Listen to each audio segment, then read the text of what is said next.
குடிகாரம் பேச்சு பொழுது விடிஞ்சா போச்சுன்னு. ஆனால் ராமதாஸ் பேச்சு அப்பவே போச்சு. அப்படியே செய்யலாம். அதாவது ராமதாஸ் நிறைய சொத்துல சரிபாதி பங்கு கேட்குறாங்க. கட்சி எப்படிங்க பிரித்து கொடுக்க முடியாது? அதுதாங்க பிரச்சனை. சொத்து கூட ஏதோ ஒன்று இது வந்து வச்சுக்கன்னா அது கூட என்னன்னா இந்த அன்புமணிக்கு எந்த சொத்துமே வரலையே. நான் வந்து எப்போ தலைவர் ஆயிட்டனோ அப்போ தலைவரான பிறகு மீதி பேர் அன்புமணிக்கு வேலை கிடையாது. பாமகவே பாசமுள்ள மகன் கட்சி, பணத்துக்கான மகனுக்கான கட்சி. நாங்கள் தன்மானத்தை பற்றி பேசினா தனக்கு என்ன வருமானம்? இவனுக்கு வந்து பவரும் கிடையாது, பல்ல பிடுங்கியாச்சு. இதுலேயே இந்த குதிக்கிறான். அவங்களுடைய சௌமியாவுடைய அப்பா பேரில் 7 கோடி, அது வந்து 25 கோடி, 125 கோடி சொத்து வாங்கினது தான் இந்த பனையூர். இல்லை, இப்போ நீங்கள் சொல்கிறதுலாம் தகவலா இல்லை? தகவல் ஆதாரம் நீங்கள் என் மேலே என்ன வேணாலும் சொல்லுங்கள், உடனே நான் கொடுக்குறேன்.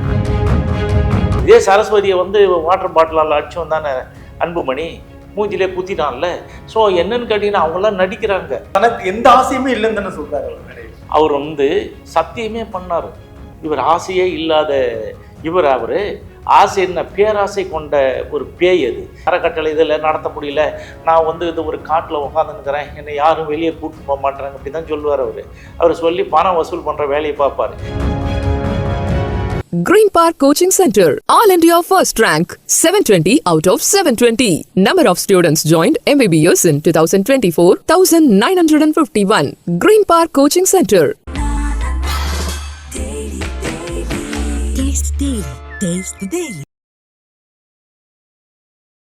உலக தமிழர்களுக்கு வணக்கம். இது கிங் டிவி. இன்றைக்கு நம்மோடு அனைத்து இந்திய பாட்டாளி முன்னேற்ற கட்சி நிறுவன தலைவர் திரு CNR ராமமூர்த்தி அவர்கள். சார் வணக்கம். சார் வணக்கம். நல்லா இருக்கீங்களா? நல்லா இருக்கேன், சிறப்பாக இருக்கேன். நீங்கள் எப்படி இருக்கீங்க? ரொம்ப நல்லா இருக்கேன் சார். இதை பற்றி உங்களுடைய பார்வை என்ன திரு ராமதாஸ் அவர்களுடைய இந்த பட்சி? ஏற்கனவே கூட்டணி என்ன நடந்தது என்பது உங்களுக்கு தெரியும். MP தேர்தல் என்ன பண்ணாங்க, இங்கே வந்து அதிமுகவோட பேசுகிறாங்க 11 மணி வரலாம். காலையில் வந்து அன்புமணி அவங்க வீட்டுக்கு தைலாவரம் தோட்டத்துக்கு கூட்டிட்டு போயிட்டு அங்கே வந்து ஒப்பந்தத்தில் கையெழுத்து போட்டாங்க. பிஜேபி கூட கூட்டணி.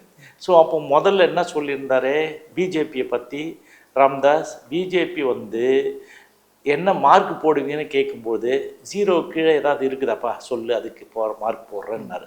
அதுக்கு அடுத்தது பிஜேபி பற்றி ஏதாவது சொல்லுங்கன்னு சொல்லும்போது, நீங்கள் பாமகக்காரங்க இந்த கட்சி பிடிக்கலாம் எந்த கட்சிக்கு வேணாலும் போங்க, ஆனால் பிஜேபிக்கு மட்டும் போகாதீங்க, அது ஒன்வே டிராஃபிக் மாதிரி, போனவன் யாரும் திரும்பி வரமாட்டான் அப்படின்னு சொன்னார். அதுக்கு அடிப்படை காரணம் 23 எக்ஸ்-எம்எல்ஏக்கள் பிஜேபிக்கு தான் போகிறாங்க.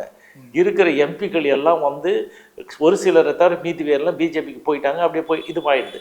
ஸோ பிஜேபி மேலே அவருக்கு முனையளவும் ஈடுபாடு இல்லை.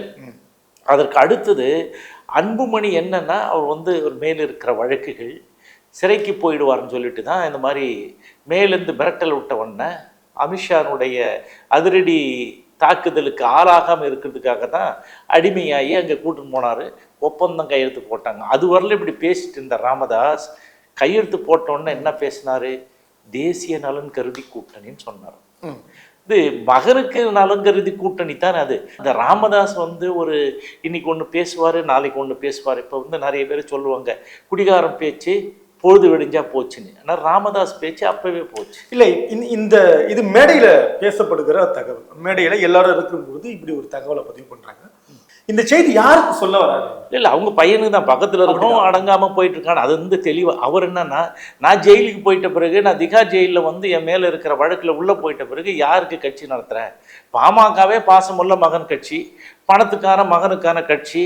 நாங்கள் தன்மானத்தை பற்றி பேசினா தனக்கு என்ன வருமானம், கொள்ளையடிப்பது தானே எங்கள் குறிக்கோள், கொள்கை. இதை தானே ராமதாஸ் வந்து செஞ்சிட்ருக்காரு.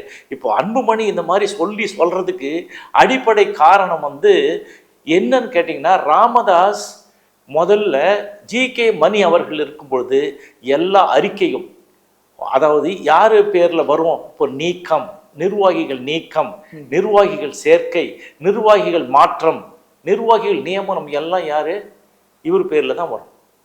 யார், GK மணி, கோகா மணி பேரில் வரும். இப்போ என்ன ஆச்சு, எல்லாத்தையும் நான் எடுத்துக்கிட்டேன். இவர் எப்போ தலைவர் அப்போ சொல்கிறார்ல, நாங்கள் வந்து மே மாதம் 28ஆம் தேதி 2022 பொதுக்குழு தான் கூடி என்னை தேர்ந்தெடுத்தது, என்னை ஆட்ட அசைக்க முடியாதுன்னு சொன்னார் இல்லையா அன்புமணி. அவன் தான் எல்லாத்தையும் பிடிங்கிட்டாரு. பல்பு போன இதுதான், ஒன்றுமே கிடையாது, பியூஸ் போன பல்பு ஒன்றும் எரியறதுக்கு வாய்ப்பு கிடையாது. ஸோ அப்படி வருகின்ற பொழுது அவர் என்ன சொல்கிறாரு, ஏன் கட்சி தலைவர் பொது இது வந்து ராமதாஸ் எடுத்துக்கினார். அவர் 5 சத்தியம் சொன்னார். அதில் ஒன்று, எந்த காலத்திலும் கட்சிக்கோ சங்கத்துக்கோ நான் தலைவராக மாட்டேன்னாரு. அதுதான் இருந்தது, அதையும் முடிச்சிட்டாரு. ஸோ இப்போ அதில் சொல்லும் பொழுது அவர் என்ன சொல்கிறாரு, நான் வந்து எப்போ தலைவர் ஆயிட்டனோ அப்போ தலைவரான பிறகு மீதி பேர் அன்புமணிக்கு வேலை கிடையாது. இப்போ இவருக்கு வந்து கௌரவமே இல்லாத ஒரு ஆளுக்கு வந்து கௌரவ தலைவர் பதவி, செயல்படாத ஒருவருக்கு செயல் தலைவர் பதவி. ஸோ இவங்களுக்கு ஏற்கனவே வந்து ராமதாஸ் நிறைய சொத்துல சரிபாதி பங்கு கேட்குறாங்க. இப்போ இது இவங்க இருக்கிறாங்க இல்லைங்க, சரஸ்வதிக்கு என்ன இருக்குதோ அதே உரிமை எனக்கு கொடு, எனக்கு வந்து குழந்தை இல்லைனாலும் எனக்கு சொத்தை கொடுன்னு கேட்குறாங்க. ஸோ அதுவும் ஒரு பிரச்சனை. இந்த வருமானம் வந்ததுன்னா அவர்கிட்ட கொடுத்தாகணும், வாங்கி கொடுத்தாகணும். ஏற்கனவே அதிமுக வாங்கினதுக்கு வந்து என்ன சொல்கிறாரு, இப்போ வந்து நிறைய தடவை இவரெல்லாம் போய் பார்ப்பாங்க. இப்போ ராமதாஸ் கூட ஆதி காலத்தில் இருந்த ஒரு ஆள் கூட அங்கே கிடையாது. கட்சியுடைய தலைமை தன்னிடம் இருக்கணும் அப்படின்னு ஒரு தலைவர் தீர்மானிக்கிறாரு. அதே வேளையில தமிழகத்தை ஆள வேண்டிய ஆசை எனக்கு கிடையாது, நான் நினைத்திருந்தால் பல முறை கவர்னராக ஆகியிருப்பேன் பல மாநிலங்கள்ல அப்படின்ற ஸ்டேட்மெண்ட்டும் வைக்கிறாங்க. தனக்கு எந்த ஆசையுமே இல்லைன்னு தானே சொல்றாரு அவர் மேடையில். அவர் வந்து சத்தியமே பண்ணார். இவர் ஆசையே இல்லாத இவர், அவர் ஆசை என்ன, பேராசை கொண்ட ஒரு பேய். அது என்னன்னு கேளுங்க. அவர் என்னெல்லாம் சொன்னார், நானும் சத்தியம் ஒன்று, முதல்ல நானும் என் மகனும் எந்த காலத்திலும் அரசியலுக்கு வரமாட்டோம், இவரே வரமாட்டேன்னாரு. அவங்க வாரிசு யாரும் வராதுன்னாரு. அப்புறம் யார் இவங்கெல்லாம், பெரிய கோஷ்டியாக வருது, பேரனுக்கு கொல்லு பேரன் வரலும் வரான். இன்னைக்கு எந்த நாடகம் இதெல்லாம் போடுவாங்க இல்லையா, காலேஜில் ஈவெண்ட் நடத்துகிற இந்த பொண்ணுங்க தான் வந்து செய்யுது. அதுங்களுக்கு எப்படி செய்ய முடியும்னா ஒன்றும் இல்லை, 5-3 அடுக்காக இருந்தால் அரியா பொண்ணும் கறி சமைப்பான்னு சொல்லுவாங்க. ஸோ காசு இருக்குது, அதுக்கு ஈவெண்ட் மேனேஜர் கூப்பிட்றாங்க, 2 டப்பாங்குத்து பாட்டு போட்டு பாடுறாங்க. எவன் செஞ்சதெல்லாம் நான் தான் செஞ்சேன்னு சொல்லிட்டு ராமதாஸ் தான் செஞ்சாங்க, அன்புமணி செஞ்சாங்கன்னு போடுறாங்க. அதானே? ஸோ இப்போ இது மாதிரி வந்து ஒவ்வொரு சத்தியமாக நிறைய இருக்குது. அவர் வந்து என்ன சொன்னார், 1000 கோடி ரூபாய் கொடுத்தாலும் அந்த காலத்தில் நான் வந்து ராமதாஸ் விலை போக மாட்டான், சத்தியம் எந்த இதுக்கும் போக மாட்டான் அப்படின்னு.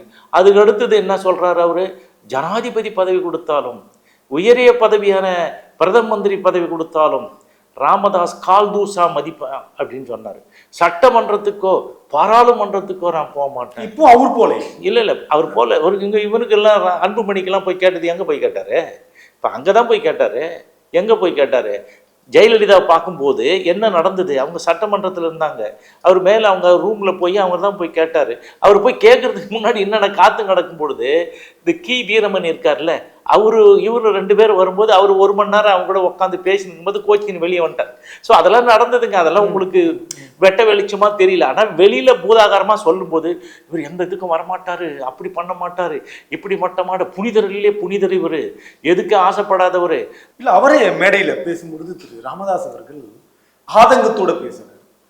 கட்சி எம்எல்ஏவா இருக்கிறது, பொறுப்புல இருக்கிறது, இவங்க எல்லாரையும் நான் வந்து கவனிச்சுட்டு இருக்கேன், ஏதாவது தவறான வேலை செய்தால் என்ன ஏமாற்றினால் தூக்கி கடல்ல போட்டுருவோம் அப்படின்ற மாதிரி பேசியிருக்காரு. அதுதான் அவர் கையெல்லாம் ரொம்ப பலமா இருக்கிறவங்க எதுக்கு வந்து அந்த அவர் பேர் என்ன, இந்த முகுந்தன் பரசுராமனுடைய கையை பிடிச்சின்னு வர்றாரு, வீட்டில் வந்து கை பலமாகிறவன் கையை ஊனிக்கின்னு வர்றாரு. ஸோ இவர் சும்மா பண்ணுறாரு. என்னன்னா இந்த 5 எம்எல்ஏல ஒரு சில பேர் வந்து அவர் கப்பம் கொடுக்கறது இல்லை. 5 பேர் இருக்கு, 5 பேர் 5 எம்எல்ஏ இருக்கிறாங்க இல்லையா, அது வந்து சுசீலாவை தான் போய் பார்க்கணும்.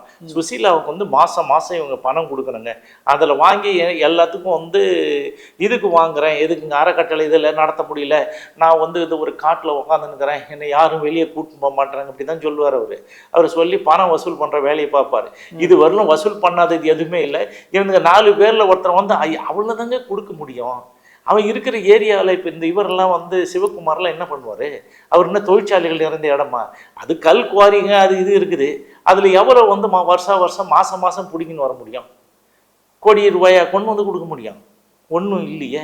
இவன் அரசு அதிகாரி ஒன்றுமே இல்லாத, அரசுக்கே போகாமல், எந்த பதவியும் எந்த வேலையும் செய்யாமல் 2 ரூபாய்க்கு ஊசி போட்டிருந்தாலும் இத்தனை லட்சம் கோடி வச்சிருக்கிறீங்க, நீ எப்படி சம்பாதிச்ச? அவங்கள போட்டு அட்டை மாதிரி உரியுது. அவன் என்ன பண்ணுவான்? எம்எல்ஏ எங்கேருந்து போய் எங்கேருந்து வாங்கிட்டு கொடுப்பாங்க? என்ன கொள்ளை அடிக்கிறது? ஒன்றும் பண்ண முடியாது. நீங்க வந்து அவரு இது எல்லாமே பணத்துக்காக தான் இந்த மாதிரி பேசுறாரு அப்படின்றீங்க. ஆனா அவர் சமுதாய நலன் தான் சொல்றாரு. இன்னும் என்ன சமுதாயத்திற்கு நலன் செய்யாதவங்க அவர் தூக்கி போடுவோம் அப்படின்றாரு. சமுதாய நலன் இவருக்கு கலெக்ஷன் கொடுக்காதவன் தான்.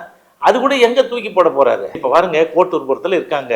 அவர் வந்து 3 நாளுக்கு முன்னாடியே வந்துட்டாரு. போயிட்டு வந்தாங்க, வந்து கொண்டு வந்து இங்கதான் இருக்கிறாங்க.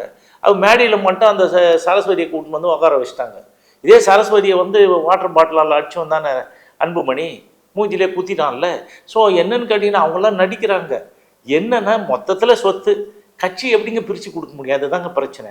சொத்து கூட ஏதோ ஒண்ணு இது வந்து வச்சுக்கன்னா அது கூட என்னன்னா இந்த அன்புமணிக்கு எந்த சொத்துமே வரலையே.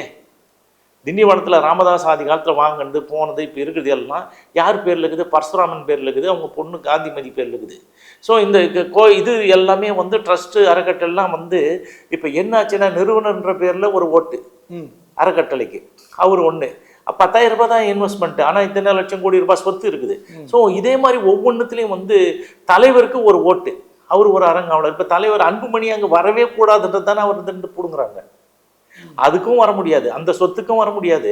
இவனுக்கு வந்து பவரும் கிடையாது, பல்ல பிடுங்கியாச்சு. இதுலேயே இந்த குதிக்கிறான். சரி, இப்போ ஒன்றும் இல்லை சார், இவங்க எவனும் வேலை செய்யலை, அன்புமணியும் வேலை செய்யலை, இவனும் வேலை செய்யலை, பொது வாழ்க்கையில் இருக்காங்க. இப்போ வந்து போன மார்ச் மாதம் இப்போ 100 கோடி ரூபாய் ஒர்த்து 23 கோடி ரூபாய்க்கு சௌமியா பேரில் இடம் வாங்கியிருக்காங்க. நான் பச்சையாக சொல்கிறேன். அவங்களுடைய சௌமியாவுடைய அப்பா பேரில் 7 கோடி, அது வந்து 25 கோடி, 125 கோடி சொத்து வாங்கினது தான் அந்த பனையூர். இல்லை, இப்போ நீங்கள் சொல்கிறதுலாம் தகவலா இல்லை? தகவல் ஆதாரம் நீங்கள் என்னால் என்ன வேணாலும் சொல்லுங்கள், உடனே நான் கொடுக்குறேன். இல்லைன்னு அவங்களே சொல்லுங்கள். இதே மாதிரி அவங்க வந்து என்னன்னு கேட்டால், இவர் வந்து சீஃப் மினிஸ்டர் கேண்டிடேட் நிற்கிறார் 2016. எல்லாத்தையும் முதல் கையெழுத்துல எல்லாத்தையும் க்ளோஸ் பண்ணலாம். மாற்றம் முன்னேற்றம் ஏமாற்றத்தில் வந்து முடிஞ்சது இல்லை. அன்புமணிக்கு பொண்ணு தான் இருக்குது, பையன் கிடையாது, ஆண் வாரிசு. அதனால இந்த பொண்ணுக்குங்களுக்கு 2 பசங்களுக்கும் வந்து காந்திக்கும் 3 பையங்க, அந்த கவிதாவுக்கு 2 பையங்க. ஸோ அவங்களுக்கு வந்து இதில் சேர்க்கணுன்றது ராமதாஸ் வந்து பிரியப்படுறாரு. இதுதான் விஷயம். ஸோ கட்சியில் அவங்கள சேர்க்க மாட்டான். இப்போ சொத்தை ஒன்றா பிரித்து கொடுத்தான். சொத்து வந்து ஒன்றுமே இல்லை, அன்புமணிக்கு வரல, எல்லாம் வந்து இவங்களுக்கு தான் போகுது, பொண்ணுங்களுக்கு. ஸோ இதனால் வந்து அவர் வந்து அந்த சொத்து பிரச்சனையில் நீங்கள் மேடையில் பேசும்போது பார்த்தா ராமதாஸ் அப்படி அன்புமணிக்கு வந்து ராமதாஸுக்கு அன்புமணி கோயாபால்ஸ் அப்படியே புகழ்ந்து, இது வந்து ஐயா மட்டும் இல்லைன்னா யாருக்கும் கொய்யா வந்தால் உனக்கு மட்டும் தான் கொடுப்பாங்க. ஒரே ஒரு லட்டு இருந்தால் கூட அது உனக்கு அன்புமணிக்கு தான் தவிர வேறு யாருக்கும் கிடையாது. இப்போ எல்லாம் பங்கு போடுறதுனால அந்த பிரச்சனை. ஸோ அவரை பற்றி இந்தியாவிலே இவர் மட்டும் இல்லைன்னா என்ன ஆகுறது? இடஒதுக்கீடு ஒன்றுமே நடந்திருக்காது. 100 கோடி மக்களுக்கு இவர் தான் வாங்கி கொடுத்தாரு. இப்போ ஏன் வாங்கி கொடுக்கல அப்படின்னு கேட்டால், நாங்கள் வந்து மயிலேன்னு இறகு போட மாட்டோம், நாங்கள் வரப்போகிறோம், போராட போகிறோம். இது ஏற்கனவே எத்தனை எதிராக போராட்டம் அறிவிச்சார், உங்களுக்கு தெரியும். நான் கூட கேட்டேன், குடு கடவுனுக்கு எதிராக கிரிக்கெட்டு போராட்டம் என்ன தமாஷ் பண்ணின்னுக்கிறேன்னு கேட்டேன். அங்கெல்லாம் இருந்த பெருங்காய டப்பா முன்னணி தலைவர்லாம் வெளியேறிட்டான். இப்போ இருக்குது வெட்டு வேக பண்டு. நீ ஏதாவது காசு கொடுத்தீங்கன்னா கூலிக்கு மாறு அடிக்கிற கூட்டம் தானே. இல்லை, போராட்டம் நடக்குமா? நடக்காது. அது எந்த போராட்டம் நடக்காது. எப்படிங்க நடக்கும்?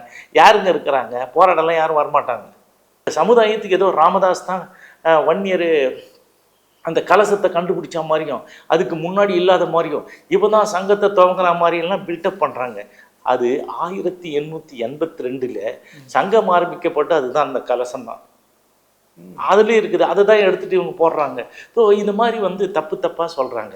ஸோ ராமதாஸுக்கு வந்து இப்போ திருமாவளவன்லாம் தப்பாக பேசுகிறாரு. பானை உள்ள அக்னி வருது, அதெல்லாம் என்ன கதைன்னா, முதல்ல வந்து பாமகவனுடைய சின்னமே எது? பானை தான். பானை சின்னம் தான் இருந்தது. அதுக்கப்புறம் தான் யானை சின்னம் வந்தது.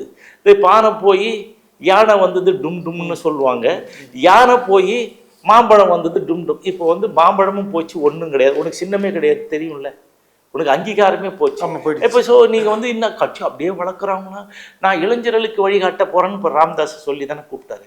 நீ இத்தனை நாள் என்ன இளைஞர்களுக்கு வழிகாட்டின? ரொம்ப நன்றி சார். நன்றி, வணக்கம். Green Park Coaching Center, All India First Rank, 720 out of 720. Number of students joined MBBS in 2024, 1951. Green Park Coaching Center. Taste the daily.